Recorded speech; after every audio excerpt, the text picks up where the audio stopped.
Well, Sumy is a key border town that the Russians need to take if they are to secure their supply lines from the east.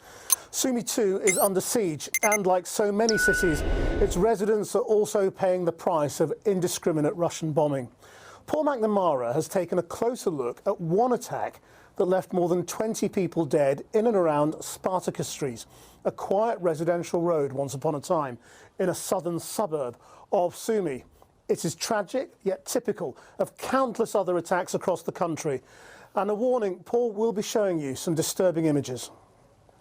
This, in the east of Ukraine, 30 miles from the Russian border, is Sumy, a picturesque city you may well never have heard of, but now a key battleground on the main highway from Russia to Kiev.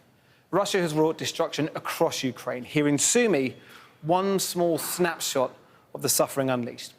We're going to take a look at a suburban neighbourhood in the southwest of the city and take a walk along Spartacus Street as it was before the invasion.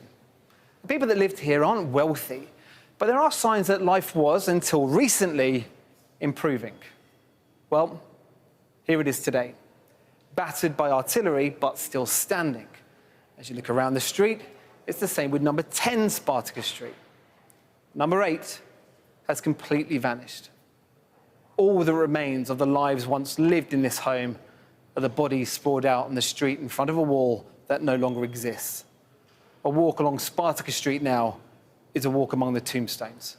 Just 2 houses, the only landmarks left identifiable for us to verify this location. All else, rubble. The bombing was as sudden as it was devastating, according to Anastasia, who lives nearby. We had no alarm. I just heard something is flying. I was on the floor and said, "My mom, you have to be on the floor," because there was no alarm. And then we just heard this bombing. It was 500 kilo bomb. So it was really horrible night. 21 people, including 3 children, are reported to have died in these overnight airstrikes, including 16-year-old Artyom Primenko, his mother, his grandmother, and his 2 younger brothers.